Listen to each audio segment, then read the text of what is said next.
యాకోబు అసలైతే ఎవరిని వివాహం చేసుకోవాలి? కానీ రాత్రిపూట లాబాను మంచి ట్రిక్ చేశాడు. ఎందుకు రాహేలు నుంచి చేయాలి, లేకపోతే మరలా ఈ లేయాకు ఇంకో సంబంధం తీసుకురావాలంటే ఎంతో కష్టం. ఈ లేయాకు సరిపడా భాగస్వామిని తీసుకురావాలంటే నాకెంతో ఇబ్బంది. కనుక నేనేం చేస్తానంటే, విందు జరుగుతూ ఉంది, యాకోబుకు మంచి ద్రాక్షారసం ఇచ్చేద్దాము, ఆయన చక్కగా త్రాగి ఆనందించి మత్తుడైపోతాడు, ఆ సమయంలో నా పెద్ద కుమార్తెను గదిలోనికి పంపుతాను. ఇది లాబాను అనుకున్న విషయం. మరి ఏ తండ్రి చేయకూడని పనిని లాబాను చేశాడేమో అనిపిస్తుంది. చాలాసార్లు మరి తండ్రులు అనేవాళ్ళు కూడా సంబంధాలు చూసేటప్పుడు బాధ్యతగా వ్యవహరించరండి. అబ్బాయి కదా, ఏదో విధంగా పంపించేద్దాం, ఏదో విధంగా త్రోసేద్దాం, ఏదో విధంగా ఇంట్లోంచి బయటికి నెట్టేద్దాం, ఒక పని అయిపోద్ది, ఒక భారం పోద్ది. ఇటువంటి ఆలోచన చేసే తల్లిదండ్రులు బయట మాత్రమే కాదు, క్రైస్తవుల్లో కూడా ఉన్నారు. దయచేసి ఈ విషయం గమనిద్దాము. మరి స్త్రీల ప్రార్థన అయినప్పటికీ మన ఇంట్లో అటువంటి పురుషులుంటే వారికి మనం ఆత్మీయమైన మాటలు తెలిపేవారిగా ఉండాలి. మరి ప్రత్యేకించి భారతదేశంలో స్త్రీ లేదా ఆడవారు అంటే కదా, గర్ల్ అంటే ఒక చులకన కదా. అబార్షన్స్ చేయిస్తూ ఉంటారు ఆడపిల్ల అని తెలియగానే. ఒకవేళ తెలుసుకోకుండా పుడితే ఎంతో చులకనగా చూస్తూ ఉంటారు.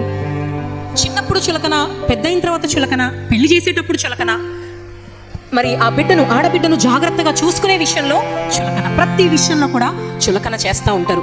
దేవుని బిడ్డలుగా అలా ఎప్పుడు మనం చేయకూడదు. నేను ముందుగానే చెప్పాను, స్త్రీకి ఒక ప్రత్యేకమైన స్థానాన్ని దేవుడిచ్చాడు. మనుషులమైన మనం ఇంకెంత ఇవ్వాలి? అవునా కాదా? కనుక తండ్రులు ఎవరైనా నా భారము దిగిపోద్ది అని ఆడపిల్లలకు వివాహం చేస్తూ ఉంటే అది ఖచ్చితంగా దేవుని దృష్టిలో దోషముగా ఎంచబడిద్ది. అలా ఎప్పుడు చేయకూడదు. మరి మీ కుమార్తెకు వివాహం చేసేటప్పుడు ఆ వ్యక్తి మంచివాడా, ఆత్మీయుడా, బాధ్యతగా చూసుకుంటాడా? చాలాసార్లు తాగుబోతని తెలిసి కూడా కుమార్తెనిస్తారండి. తిరుగుబోతు అని తెలిసి కూడా వారి కుమార్తెనిచ్చేస్తారు. ఎందుకయ్యా ఇలా చేస్తున్నావు అంటే, నా వల్ల కాదు, సంబంధాలు చూడడం ఇంకా నా వల్ల కాదు, దీనికి ఇది ఒక భారం అయిపోయింది. చెప్పాలంటే కొంతమంది ఇది ఎప్పుడు చస్తుందో అన్న మాట కూడా మాట్లాడుతూ ఉంటారు కుమార్తెలను బట్టి. దయచేసి అలా ఎప్పుడూ కూడా ఉండకూడదు. బాధ్యతగా మరి కనిన ఆడపిల్లను జాగ్రత్తగా చూసుకొని పెంచి పోషించి ఒక మరి మగవారికి అంటే ఇంట్లో పుట్టిన మగవారికి ఎంత విలువనైతే ఇస్తా ఉన్నారో అంతే విలువను ఆడపిల్లలకు లేదా స్త్రీలకు కూడా ఇచ్చి చక్కగా వాళ్ళ వివాహము చేసి పంపించి వదిలేయాలా? ఆ తర్వాత కూడా వాళ్ళ యోగ క్షేమాలు చూసుకోవాలి. మన బైబిల్ నేర్పించేది అదే. అవునన్నా కాదన్నా దేవుని వాక్యం చెప్పేది అదే. గర్భఫలము దేవుడిచ్చు బహుమానము, ఆ బహుమానాన్ని ఎప్పుడు జాగ్రత్తగా చూడాలి.